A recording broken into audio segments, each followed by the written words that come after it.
Lights, camera, action. Hi ಎಲ್ರಿಗೂ ನಮಸ್ಕಾರ. ನನ್ನ ಹೆಸರು ಅನುಷಾ. ನಾನೇನು ಹೇಳೋದಕ್ಕೆ ಇಷ್ಟಪಡ್ತೀನಿ ಅಂದರೆ 8 CGPA 9 CGPA 10 CGPA is bullshit. ಯಾರು ಕೇಳ್ತಾರೆ ನಿಮಗೆ 9 CGPA ಇರಬೇಕು ಅವಾಗ ಮಾತ್ರ ನಮ್ಮ ಕಂಪ್ನಿಗೆ ಬರ್ಬೋದು, 10 CGPA ಇರ್ಬೋದು ಅವಾಗ ಮಾತ್ರ ನಮ್ಮ ಕಂಪ್ನಿಗೆ ಬರ್ಬೋದು. ಯಾರು ಕೇಳ್ತಾರೆ? ಅಂಥದ್ದು ಯಾವುದಾದ್ರೂ ಕಂಪ್ನಿ 9 CGPA 10 CGPAನ ಪ್ರಿಯಾರಿಟೈಸ್ ಮಾಡ್ತಾ ಇದ್ದರೆ ಆ ಕಂಪ್ನಿಗೆ ಹೋಗೋ ಅವಶ್ಯಕತೆನೇ ಇಲ್ಲ. You deserve better companies, okay? And all that ಅವ್ರು ಹೇಳ್ತಾರಲ್ಲ, ಇಷ್ಟು CGPA ಇದ್ದರೆ ಮಾತ್ರ ಅದು ಇದು CGPA ಮ್ಯಾಟರ್ಸ್. ಏನೂ ಇಲ್ಲ, ಏನಂದ್ರೇನೂ ಇಲ್ಲ. ಎಲ್ಲ ಕಾಲೇಜಸಲ್ಲೂ 5th ಸೆಮಿಸ್ಟರ್ಗೆ ಇಂಟರ್ನ್ಶಿಪ್ಪಿಗೆ ಬರ್ತಾರೆ. ಆವಾಗ ಕೆಲವೊಂದು ಕಂಪ್ನೀಸು ಕಟ್ ಆಫ್ ಇಡ್ಬೋದು 9 CGPA 9.5 CGPA ಅಂತ.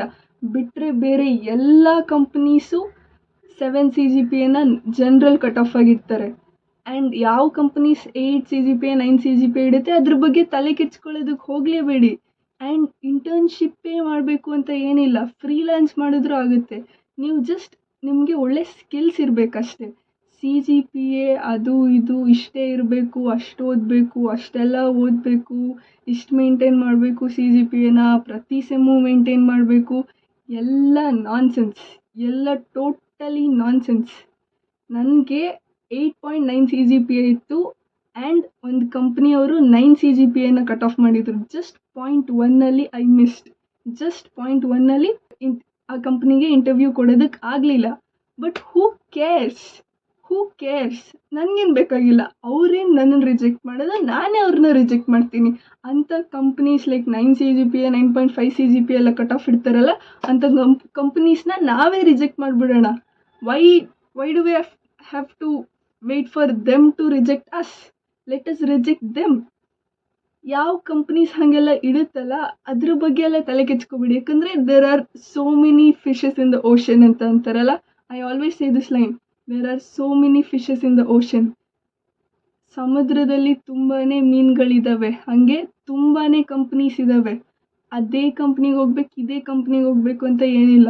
ನಮ್ಗೆ ಯಾವ್ದು ಇಷ್ಟ ಇದೆ, ಅದು ಯಾವ ಕಂಪ್ನಿ ಇಷ್ಟ ಇದೆ ಆ ಕಂಪ್ನಿನ ಟಾರ್ಗೆಟ್ ಮಾಡಿಕೊಂಡು ಅವಶ್ಯಕತೆ ಇದ್ದರೆ ಮಾತ್ರ CGPA ಮೇಂಟೈನ್ ಮಾಡ್ಬೋದು. ಬಟ್ ಅದು ಬಿಟ್ಟು ಸುಮ್ಮನೆ ಎಲ್ಲ ಕಂಪ್ನೀಸ್ ಯಾವ ಕಂಪ್ನೀಸು ಕೇಳಲ್ಲ ಲೈಕ್ 9 CGPA ಇರಬೇಕು ಅವಾಗ ಮಾತ್ರ ನೀನು ಅಟೆಂಡ್ ಮಾಡ್ಬೋದು ಅಂತ. ಓಕೆ, 9 CGPA ಕಷ್ಟಪಟ್ಟು ಹಂಗೋ ಹಿಂಗೋ ತೆಗಿತೀರಾ. 9 CGPA ತೆಗೆದಾದ್ಮೇಲೆ ಏನು? ಇಂಟರ್ವ್ಯೂ ಇರುತ್ತೆ, DSC ಕ್ವೆಶನ್ಸ್ ಕೇಳ್ತಾರೆ, ಆ್ಯಪ್ಟಿಟ್ಯೂಡ್ ಕೇಳ್ತಾರೆ, ಕೋರ್ ಕಾನ್ಸೆಪ್ಟ್ಸ್ ಬಗ್ಗೆ ಕೇಳ್ತಾರೆ, ಊಪ್ಸ್ ಬಗ್ಗೆ ಕೇಳ್ತಾರೆ. ಅದೆಲ್ಲ ಏನೂ ಗೊತ್ತಿಲ್ಲ ಅಂತ ಅಂದರೆ ಏನು ಯೂಸು? 9 ಇದ್ರೇನು, 10 ಇದ್ರೇನು, 11 12 ಎಷ್ಟಿದ್ರೇನು? ಎಷ್ಟು CGPA ಇದ್ದರೆ ಏನು ಯೂಸು ನಿಮಗೆ ಸ್ಕಿಲ್ಸ್ ಗೊತ್ತಿಲ್ಲ ಅಂದರೆ? ಯಾವಾಗಲೂ ಸ್ಕಿಲ್ಸೇ ಇಂಪಾರ್ಟೆಂಟ್. ಇಫ್ ನಿಮ್ಮ ಕಾಲೇಜಲ್ಲಿ ಕೆಲಸ ಸಿಗ್ತಾಯಿಲ್ಲ ಅಂತಂದರೆ ಹೊರಗಡೆ ಅಪ್ಲೈ ಮಾಡಿ, ಫ್ರೀಲ್ಯಾನ್ಸ್ ಮಾಡಿ. ಎಷ್ಟೊಂದು ದಾರಿಗಳಿದ್ದಾವೆ. ಜಸ್ಟ್ ಲಾಂಗ್ ಆಸ್ ನೀವು ಯಾವುದಾದ್ರೂ ಫ್ರೀಲ್ಯಾನ್ಸ್ ಅಥವಾ ಪ್ರಾಜೆಕ್ಟ್ಸ್ ಏನಾದರೂ ಹೊರಗಡೆಯಿಂದ ನೀವೇ ಅಪ್ರೋಚ್ ಮಾಡಿ ತಗೊಂಡು ವರ್ಕ್ ಮಾಡಿ ಅದರಿಂದ ಅರ್ನ್ ಮಾಡ್ತಾ ಇದ್ದೀರಾ ಅಂದರೆ ಅದರಲ್ಲಿರೋ respect, you have my respect for that. ಅದರಲ್ಲಿ ಸಿಗೋ ರೆಸ್ಪೆಕ್ಟೇ ಬೇರೆ. ಈ ಕಾಲೇಜಸ್ ಅವ್ರು ಕೊಡ್ತಾರೆ, ಆ ಪ್ರೋಗ್ರಾಮ್ ಅವ್ರು ಕೊಡ್ತಾರೆ, ಈ ಪ್ರೋಗ್ರಾಮ್ ಅವ್ರು ಇಂಟರ್ನ್ಶಿಪ್ ಕೊಡ್ತಾರೆ, ಅದಕ್ಕೋಸ್ಕರ ನಾನು ಇಷ್ಟು CGPA ಮೇಂಟೈನ್ ಮಾಡಬೇಕು. ಅದೆಲ್ಲ ನಾನ್ಸೆನ್ಸ್, ಅದೆಲ್ಲ ಟೋಟಲಿ ನಾನ್ಸೆನ್ಸ್. ಯಾವತ್ತಿದ್ರೂ ನೀವು ಜಸ್ಟ್ 7 CGPA ಆ್ಯಂಡ್ ಅದಕ್ಕಿಂತ ಜಾಸ್ತಿ ಇರೋದರ ಬಗ್ಗೆ ಯೋಚನೆ ಮಾಡಿ. ಆ್ಯಂಡ್ ಯಾವುದೂ ಆ್ಯಕ್ಟಿವ್ ಆಗಿ ಬ್ಯಾಕ್ಲಾಗ್ಸ್ ಇರಬಾರ್ದು. ಏನಾದರೂ ಆ್ಯಕ್ಟಿವ್ ಬ್ಯಾಕ್ಲಾಗ್ಸ್ ಇದ್ದರೆ ಅವಾಗ ಅವ್ರು ನಿಮ್ಮನ್ನ ಒಪ್ಕೊಳ್ಳಲ್ಲ. But still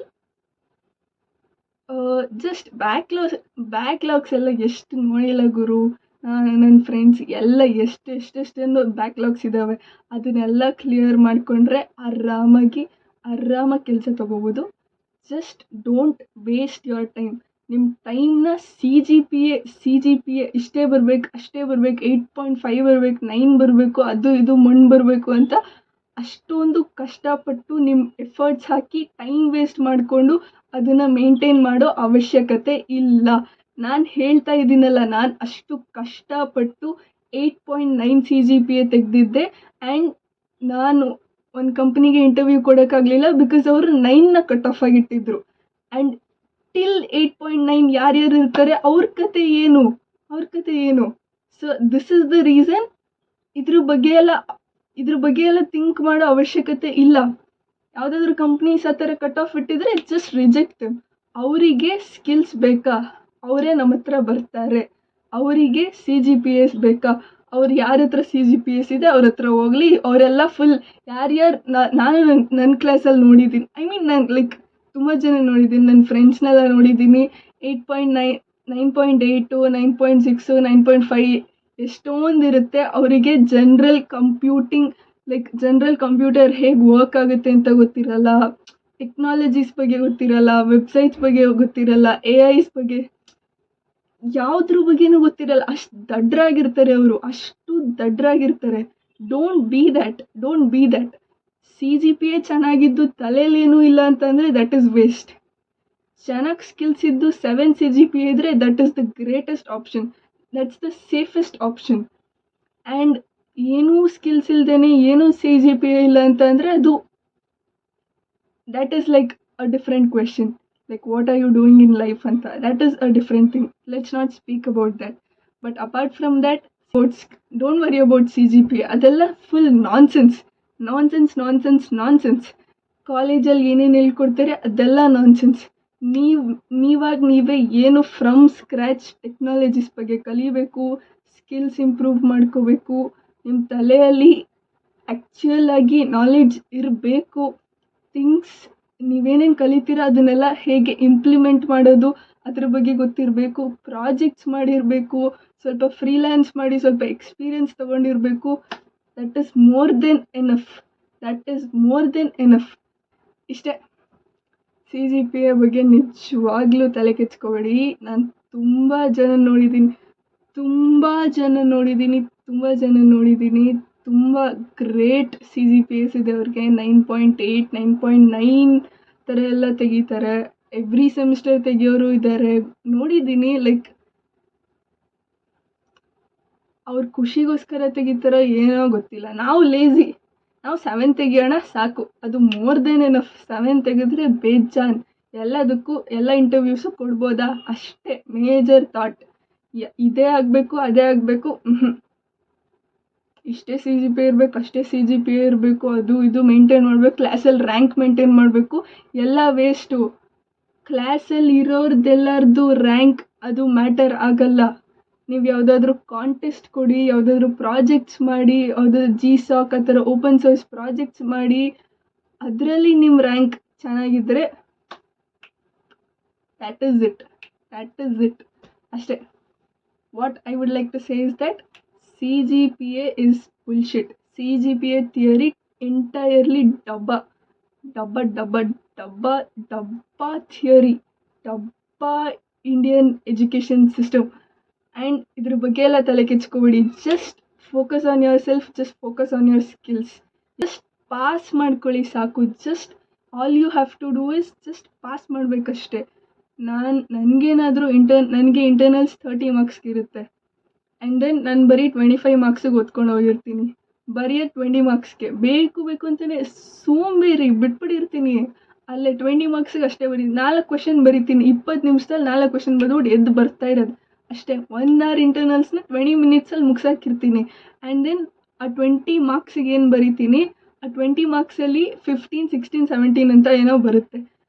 11 is the passing marks, but 15, 16, 17 ಬರುತ್ತೆ. ಬೇಜಾನ್ ಆರಾಮಾಗಿ 7.5 CGPA ಮೇಂಟೈನ್ ಮಾಡ್ಬೋದು. ನಾನು ಇದನ್ನೇ ಮಾಡ್ಕೊಬಂದರೆ ಮೋರ್ ದೆನ್ ಎನಫ್. ಇಷ್ಟಿದ್ರೆ ನೆಮ್ಮದಿ ಜೀವನ. ಯಾರು ಅದೇ ಥಿಯರಿ, ಡಬ್ಬಾ ಥಿಯರಿ, 20 ಎಷ್ಟು ಹಳೇ ಸಿಲೆಬಸ್ ಎಲ್ಲ ಇರುತ್ತೆ ಅದನ್ನೆಲ್ಲ ಓದ್ಕೊಂಡು ಟೈಮ್ ವೇಸ್ಟ್ ಮಾಡಿಕೊಂಡು, ನಾವು just because the education system are like ಅವರಷ್ಟು ಎಕ್ಸಾಜರೇಟ್ ಮಾಡ್ತಾ ಇದ್ದಾರೆ ಅಂದರೆ ನಾವು ಅಷ್ಟೇ ಟೈಮ್ ವೇಸ್ಟ್ ಮಾಡೋ ಅವಶ್ಯಕತೆ ಇಲ್ಲ. We have to be smart. We have to learn what is necessary, not what's not that important. Okay, ಹೇಳಷ್ಟು ಹೇಳಿದ್ದೀನಿ. ಆ entire CGPA theory is nonsense. ನಿಮ್ಮನ್ನ ಸುಮ್ಮನೆ ನಿಮ್ಮ ಟೈಮ್ ವೇಸ್ಟ್ ಮಾಡ್ತಾ ಇದ್ದಾರೆ ಅಷ್ಟೇ. ಯಾರ್ಯಾರು ನಿಮ್ಮ ಹತ್ರ ಬಂದ್ಬಿಟ್ಟು CGPA ಇಂಪಾರ್ಟೆಂಟ್ ಇದೆ ಅದು ಇದು ಅದ್ರ ಬಗ್ಗೆ ಎಲ್ಲ ತಲೆನೇ ಕೆಚ್ಕೋಬೇಡಿ. ಸೊ ಸ್ಕಿಲ್ಸ್ ಅಷ್ಟೇ ಇಂಪಾರ್ಟೆಂಟ್ ಆಗೋದು. ಪ್ರಾಜೆಕ್ಟ್ ಇಂಪಾರ್ಟೆಂಟ್ ಆಗುತ್ತೆ, ಟೆಕ್ನಿಕಲ್ ಸ್ಕಿಲ್ಸ್ ಇಂಪಾರ್ಟೆಂಟ್ ಆಗುತ್ತೆ, ಟೆಕ್ನಾಲಜೀಸ್ ಬಗ್ಗೆ ತಿಳ್ಕೊಂಡಿರಬೇಕು. ಸುಮ್ಮನೆ ದಡ್ಡ್ರ ಥರ ಈ CGPAಗೋಸ್ಕರ ಆ ಡಬ್ಬಾ ಥಿಯರಿನ ಕುತ್ಕೊಂಡು 3 ಹೊತ್ತು ಓದ್ಕೊಂಡು ನಾಳೆ ಎಕ್ಸಾಮ್ ಅಂತಂದರೆ ಇವತ್ತು ರಾತ್ರಿನೇ ಓದೋದು, ಇವತ್ತು ರಾತ್ರಿನೇ ಓದಬೇಕು ಅಷ್ಟೇ. ಆ್ಯಂಡ್ ಪಾಸ್ ಆಗ್ತೀವ ಓಕೆ, ಫೇಲ್ ಆಗ್ತೀವ ಇನ್ನೊಂದು ಸಲ ಓದ್ಬಿಟ್ಟು ಪಾಸ್ ಮಾಡ್ಕೊಂಡ್ರಾಯ್ತು. ಅದಕ್ಕೋಸ್ಕರ 3 ದಿನ 4 ದಿನ ಆ ಎಂಟೈರ್ ಥಿಯರಿ ಅದು ಇದು ಕಷ್ಟಪಟ್ಟು ಬರೆದು 5 ಸಲ ಬರೆದು ಓದಿ ಮಾರ್ಕ್ಸ್ ತಗೊಳ್ಳೋರ್ನೆಲ್ಲ ನೋಡಿ ಬಿಟ್ಟಾಕಿದ್ದೀನಿ. ಅವ್ರ ತಲೆಯಲ್ಲಿ ಒಂದು ಅಕ್ಷರ ಇರಲ್ಲ. ಲೈಕ್ ಓಕೆ, ಸ್ಕಿಲ್ಸ್ ಮೇಲೆ ಕಾನ್ಸಂಟ್ರೇಟ್ ಮಾಡಿ ಅಷ್ಟೇ. ನನ್ನ ಥಿಯರಿ ಇಷ್ಟೇ, ಏನಾದರೂ ಮಾಡ್ಕೊಳ್ಳಿ. ಬಟ್ ಸುಮ್ಮನೆ CGPAಗೋಸ್ಕರ ಸ್ಕಿಲ್ಸ್ ಮೇಲೆ ಕಡಿಮೆ ಕಾನ್ಸಂಟ್ರೇಷನ್ ಕೊಡಬೇಡಿ. ಯಾಕಂದರೆ CGPA ಮ್ಯಾಟರ್ ಆಗಲ್ಲ. ಇವಾಗ ಒಂದು ಸ್ವಲ್ಪ ದಿನ ಹಂಗೆ ಅನಿಸ್ಬೋದು, but in the long run CGPA matter ಆಗಲ್ಲ. ಸೊ ದಿಸ್ ಇಸ್ ಇಟ್ ಇಷ್ಟೇ. Bye. Oh, I'm looking good, I guess. Okay. Smell okay, baby.